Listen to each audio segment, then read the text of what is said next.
Նորից բարև ձեզ, շնորհակալություն բոլորին այսօր ժամից ներկա լինելու համար։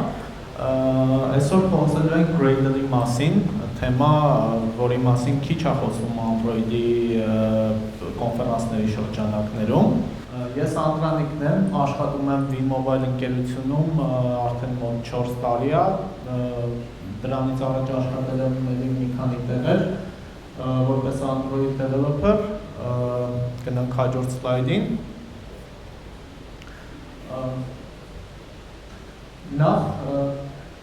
ինչի մասին ենք այսօր խոսելու։ Մի րոպե մոտիվացիա, թե ինչի համար կարող է Gradle-ը մեզ պետք լինի սովորել։ 2 րոպե պատմություն, թե որտեղից ենք եկել ու հասել Gradle-ին։ 3 րոպե groove-ի մասին, հեսա կհասկանանք ինչի համար է դա պետք, եւ 15 րոպե Gradle-ի մասին հենց։ Գնացինք առաջ։ Եթե դուք նայում եք ձեր build Gradle ֆայլին ու տեսնում եք մոտավորապես սենց մի բան, դուք մենակ չեք։ Շատերի մոտ է սենց լինում սկզբից կամ նաև փորձառու developer-ների մոտ, իմ մոտ էլ որոշ ժամանակ առաջ մոտավորապես այս պատկերն էր, ու երբ որ ինչ-որ բան է պետք լինում ավելացնել կամ փոփոխել Gradle ֆայլում, միակ տեղը, որ մենք գիտենք, որ կարող ենք օգնություն գտնել, դա իհարկե Stack Overflow-ն է, ինչ էինք անելու առանց Stack Overflow-ի, բայց այս Gradle-ի դեպքում նաև մի հատ էլ է խնդիր առաջանում, որ հասկանանք, թե ինչ հարց տանք, ոնց այդ հարցը ձևակերպենք, որովհետև մեկ-մեկ չես էլ իմանում ոնց հարցը ձևակերպես, բացի դրանից էլ մարդիկ կա ու մոտ, որ նաև copy-paste ես անում, ասենք միտեղ paste ես անում, error-ա տալիս, մեկ ուրիշ տեղ ես paste-անում, աշխատում է ու էլի մոտավորապես ես հասկանում ինչի համար տենց, բայց դա երկու հատ ֆայլ է, էլի մտածում ես, ասենք ամեն անգամ, որ մտածում ես լավ, սկսեմ ավելի խորացված նայել, հասկանալ ինչ է կատարվում, իմանում ես, որ groovy-ով է այդ ամեն ինչը կատարվում, groovy լեզվով ու գնում ես այս website ու հիմնականում հենց ստեղից էլ stop ես տալիս, որտեղ ասում ես մի հատ նոր լեզու սովորեմ, որ ընդհանրապես այդ եկա պրոյեկտի միջի 2-3 հատ ֆայլը հասկանամ ինչ է կատարվում, ասենք շատ է, էլի տեղից էլ շատ բան ունենք հա սովորելու, update լինելու, բայց մի քանի հատ լավ նորություն ունեմ այդ առիթով,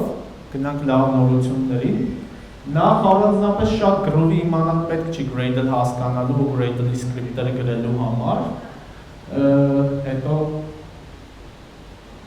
Հետո հիմա արդեն կա նաև Gradle-ը support անում Kotlin-ի DSL, այսինքն նույն այդ սկրիպտերը կարող գրեք ոչ միայն groovy-ով, այլ նաև Kotlin-ով, բայց այսօր դեռ խոսելու ենք groovy-ով մասին։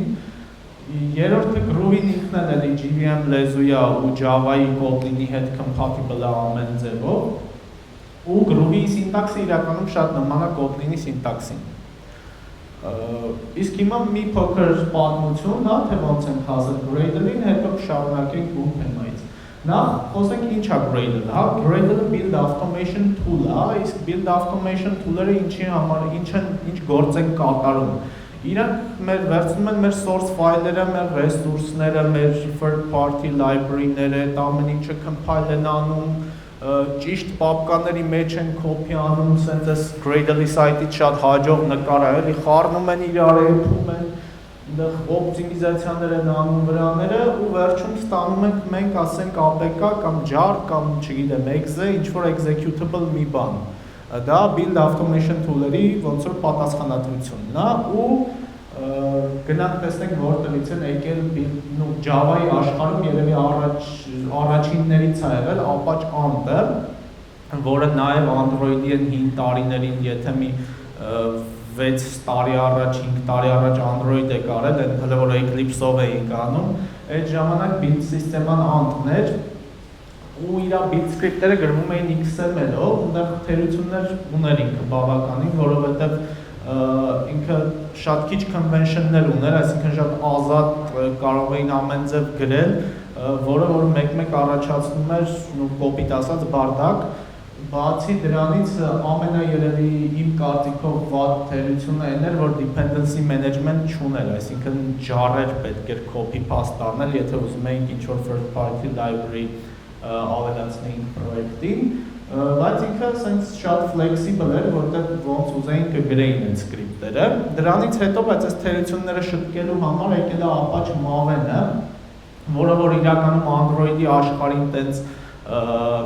ոնց որ անմիջականորեն չի կպել, որովհետև Maven-ը երբեք չի եղել Android-ի build system-ը, բայց ոչ անմիջականորեն մինչև այսօր էլ կպնում է, որովհետև մենք օգտագործում ենք Maven-ի ռեպոզիտորիները third party library-ների համար։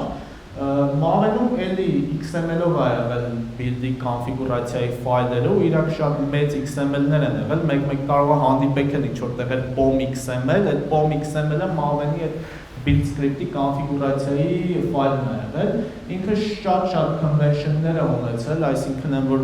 մի քիչ մի բան սխալ չի աշխատում, իր ձևով ամեն ինչը պետք է կոնֆիգուրարվեր, ու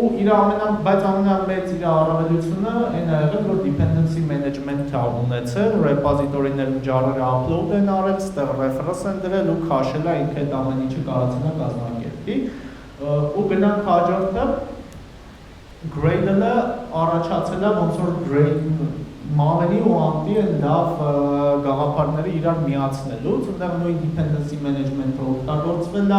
XML-ի տեղը արդեն օգտագործվել է նորմալ ծրագրավորման լեզու, որտեղ լոգիկա գրելը ավելի հարմար է, քան ասենք XML-ում, այնտեղ հնարավոր չի, ինքը ավելի concise է, շատ քիչ կոդ է գրում ու incremental builder ունի, այսինքն նույն բանը երկրորդ անգամ չի build-ում, դրանով շատ արագացրել է մեծ պրոյեկտների build process-ը։ Գնանք առաջ, այսքանը պատմության մասին, հա, հիմա բերեք մի փոքր նայեք, տեսնեք ինչ նկատի ունեի, որ ասում էի Groovy-ն համարյա ոնց որ Kotlin լինի, այս մի հատ փոքր կտոր կոդ է, Kotlin-ով ու Groovy-ով, շատ նման է, նույն ձև concise higher ordered function-ներ կան list-երի վրա, get ստորակետ պետք չի դնել, property-ներ կան, ոչ թե getter setter-ները պետք չի գրել, null safe operator կա, բայց nullable բաներ չկան, string interpolation կա ու Java-ի հետ 100% compatibility ունի, գնանք առաջ, ու ամենակարևոր բանը երևի որ շատ է օգտագործվում Gradle-ում Groovy-ից, էդի Groovy-ի closure-ներն են։ Groovy-ի closure-ները իրանք համարյա նույն մեր իմացած լամբդաներն են ու երկու feature կա իրանց մեջ, որոնք որ էլի շատ օգտագործում են Gradle-ում։ Մեկը իրանց diss-ն է, որ diss-ը միշտ հղում է, այսինքն լամբդայի միջի diss-ը միշտ հղում է իր enclosing object-ին, որը նույնպես ունենք Kotlin-ում, եւ delegate-ը, որը որ կարող է հղի ինչ-որ ուրիշ օբյեկտի, հա, այսինքն մենք կրանք լամբդայի բլոկի մեջ ունենանք dynamic runtime փոխվող մի հատ delegate object, որի ֆիլդերի եւ մեթոդներին կկարողանանք դիմել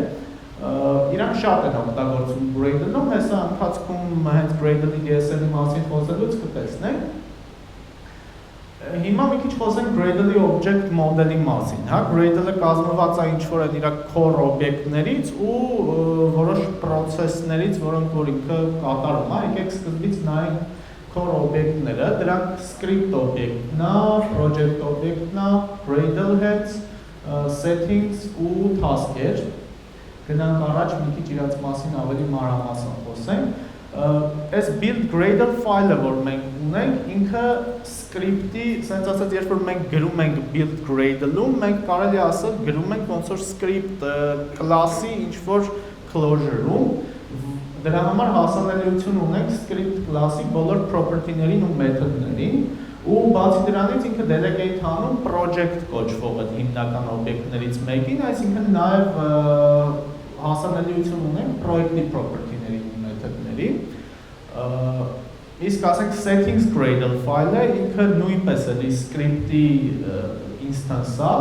ու delegate անում settings ֆայլին։ Ինչի համար այս ինֆորմացիան կարևոր իմ կարծիքով, որովհետև երբ որ մենք ուզում ենք հասկանանք ինչ կարող ենք անել settings ֆայլում կամ build Gradle ֆայլում, մենք կարող ենք գնալ այս script օբյեկտի կամ project օբյեկտի դոկումենտացիայում, տեսնենք թե ինչ ֆիլդեր ու մեթոդներ կան, որ մենք կարող ենք օգտագործել։ Դու հիմա բերեք sense փորձենք անալիզ անենք այս մի փոքր կտորը Gradle script-ի, որը բոլորիս ինձ թվում է ծանոթ է։ Նախ այս include-ը ինքը method-ը settings class-ից։ Method-ը, որը ընդունում է list սաղ sub մոդուլների։ Ստեղ մենք տալիս ենք սա մոդուլները։ Հետո, սա մեր մեծ պրոյեկտի հիմնական Gradle ֆայլից, այս all projects մեր ռեպոզիտորիները կպցնելու մասն է, որտեղ all projects-ը նույնպես մեթոդ է, բայց արդեն պրոյեկտ կլասից, ռեպոզիտորիներն էլ էլի մեթոդ են պրոյեկտ կլասից, որոնք որ delegate են անում մի հատ ուրիշ կլասի, որը կոչվում է repository handler։ Իսկ այս Google G Central, Maven Central կամ նման ֆունկցիաները իրանք արդեն repository handler կլասի միջի մեթոդներ են։ Այսինքն կարելի ասել այդ կտորով մենք configure ենք անում repository handler-ը ամեն պրոյեկտի համար։ Gradle-ը ունի life cycle sense phase-եր, այսինքն մի քանի փուլերով անցնում է ամեն ինչը, որոնցից առաջինը initialization-ն է, հետո configuration ու execution։ Initialization-ը կատարվում է այս Gradle properties ու settings ֆայլերը ասենց ասած կարդալով կատարելով ու այդ ընթացքում որ initialization-ի ժամանակ ասենք այդ include մեթոդը աշխատում է ու ընդհանուր Gradle-ը իմանում է թե մենք ինչ պրոյեկտներ ունենք, ինչ մոդուլներ ունենք։ Configuration-ը աշխատում է ասենց ասած build Gradle ֆայլի մեջ եւ կատարում է build Gradle ֆայլի մեջ եղած instruction-ները ու քանի որ initialization-ը լինում է configuration-ից առաջ, մենք Gradle-ը հաստատ գիտի, որ այն ինչ որ մենք գրել ենք, ասենք այդ property-ների մեջ ինչ որ կոնստանտներ ենք հայտարարել կամ settings-ում տվել ենք, թե ինչ sub-մոդուլներ ունենք, այդ ամեն ինչը արդեն build Gradle ֆայլում հայտնի է։ Execution-ը էլի ինչ որ չափով կամ կետ գծով սլա կդրել, որտեղ ինչ որ չափով կապված է build Gradle ֆայլի հետ, բայց ոչ այդպես անմիջականորեն իրականում execution-ի ընթացքում run են լինում task-եր կամ task-երի ինչ որ ցեպոչ կա, իրար հետևից, որոնք որ կամ define են արած build Gradle-ում այդ task-երը կամ հայտնվել են sense ասած plugin-ների կպցնելուց, իսկ plugin-ներն էլ մենք էլի կպցնում ենք build Gradle-ից։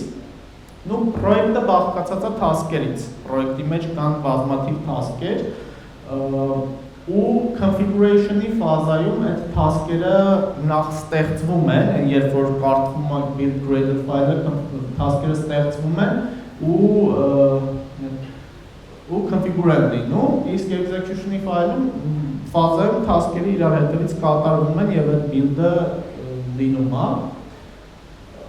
Սա ինչ որ մի հատ շատ པարզ task-ի օրինակ է, որը հենց Gradle ֆայլում է գրած, հա, այնտեղ տեսնում ենք, որ տեսնում ենք, որ configuration-ի այս առաջին մասը configuration-ն է, որտեղ ինչ որ բան է տպվում, հետո իրար հետևից action-ներ են ավելացրած, action-ները ասես չեն կարող են անել, ու այս այնա ինչ տպել է, նախ տեսնում ենք, որ սկզբից configuration-ն է անցել, հետո գնացել է execution-ը ու տպել է եղած action-ները։ Գնացինք առաջ, նաև task-երը կարող են իրարից sense ասած ժառանգել։ Այս օրինակում, որը նույնպես մեզ ծանոթ ինչ-որ մոդուլ է, հա, մենք ունենք clean task, որը որ այս type-ը տված է delete-ի, կարելի ասել ժառանգած է այս task-ը delete-ից ու վերասահմանված է այս delete property-ն, որը տեսնում ենք, որ linked hash set է delete task-ի միջից ու follows in links-ը այս դեպով կարելի է extend անել task-երը ու փոփոխել որոշ property-ներ։ Գնացինք առաջ ու plugin-ները, հա, Gradle-ում plugin-ները դրանք ոնց որ third party library-ներ լինեն, որով մենք կարողանում ենք extend անել Gradle-ի functionality-ն, այնտեղ իր մեջ եղած մեթոդները, task-երը ու Android-ի plugin-ն էլ ավելացնում է Android specific ինչ-որ convention-ներ ու task-եր։ Այս էլի մեզ ծանոթ Gradle-ի script-ի բլոկ է ինձ թվում է, որը բոլոր build Gradle ֆայլերում կա։ Այս Android tag-ը որ կա, Android-ի մեջ որ մտնում ենք, այս բլոկի մեջ եղած ամեն ինչը վերաբերվում է արդեն հենց Android-ի plugin-ի, Android DSL-ին, դրանից դուրս ամեն ինչ դա զուտ Gradle-ին է վերաբերում կամ ասենք ինչ որ ուրիշ plugin-ների, դրա համար ինչ որ դոկումենտացիա ման գալուց թե ստեղ գրել ինչ որ բանը, թե դուրսը գրել, թե որտեղ է պետք մեզ այդ դոկումենտացիան կարելի է կողմնորոշել, որ Android-ի հետ կապված ամեն ինչը ստեղ է ու ոնց է լինում, որ այդ Android keyword-ը որտեղից է առաջանում, այս ինչ որ պրոստը դամի plugin համարենք, թե էսի է մեր Android plugin-ը, որը ունի այս երկու property-ները, որոնք մենք կարող վերասահմանենք, configure անենք, ինքը սենց plugin-ի մեջ որպես extension է ինչ որ ավելանում, որտեղ Android-ը keyword է, որ ոնց որ հենց այդ keyword-ին հանդիպում է Gradle-ը, հասկանում է, որ այդտեղ դրա մեջ արդեն այս plugin-ի կոնտեքստն է դրա մեջ, էլի ու վերասահմանում է ստեղ տրված property-ները, այս app extension-ը հենց Android-ի plugin-ի մեջ էլ հենց տենց է կոչվում app extension ու Android-ի DSL-ում որ նայենք կա գնանք հաջորդ slide-ին, հա, հենց սրանք Android-ի այդ app extension-ի property-ներն են, որոնցից շատերը մեզ ծանոթ են ինձ թվում, հա, այնտեղ կարող են լինել եւ ասենք parse տիպեր, ինչ որ string integer եւ կարող են լինել bar տիպեր, օրինակ ոնց որ default config-ը, ասենք հաջորդ slide-ում են default config-ի property-ներն են ու մենք էլի տեսնում ենք մեզ ծանոթ անուններ, որոնք օգտագործում ենք ու այսպես շարունակ կարող ենք գնալ, ասենք նայել թե որտեղ ինչ կարող ենք գրել ու կարդալ description-ներ, թե ինչի համար են, ինչ են դրանք փոխում Նաև ունենք բազմաթիվ task-եր եկած որոշները Android-ից, հենց օրինակ sample debug-ը, որը որ debug build-ն է անում, կամ dependency-ների graph-ը մեր կարող ենք նաև transient dependency-ներով, այս էլ մի խոսքով բոլոր այն task-երն են, որոնք մեզ հասանելի են, և մի քանի օգտակար ռեսուրսներ, Gradle-ի Այստեղ official Gradle-ի DSL-ը, Kotlin-ով և Groovy-ով, Android-ի DSL-ի դոկումենտացիան և մի քանի լավ վիդեոներ և արտիկլներ ու այսպիսով Gradle-ը նոր build սիստեմա է, ինքը հիմիկվա Java-ի ամենալավ երևի build սիստեման է, ինքը ունի Groovy ու Kotlin-ի DSL, այսինքն կարող եք փորձել, որոնք որ ձեզ հարմար է նրանով էլ գրել, ունի շատ պլագիններ, որոնք որ ավելացնում են functionality, իրականում երբ որ պատկերացնում ենք ոնց է աշխատում ու որտեղ մանգակ դոկումենտացիա, ինքը այդքան էլ բարդ բան չի, կարելի է գտնել, թե ինչ անես պետք, ու documentation-ը իրականում բավականին լավն է ու խորհուրդ եմ տալիս օգտվել այդտեղից հասկանալ, թե ինչ հնարավորություններ կարող ենք ունենալ։ Այսքանը շնորհակալություն։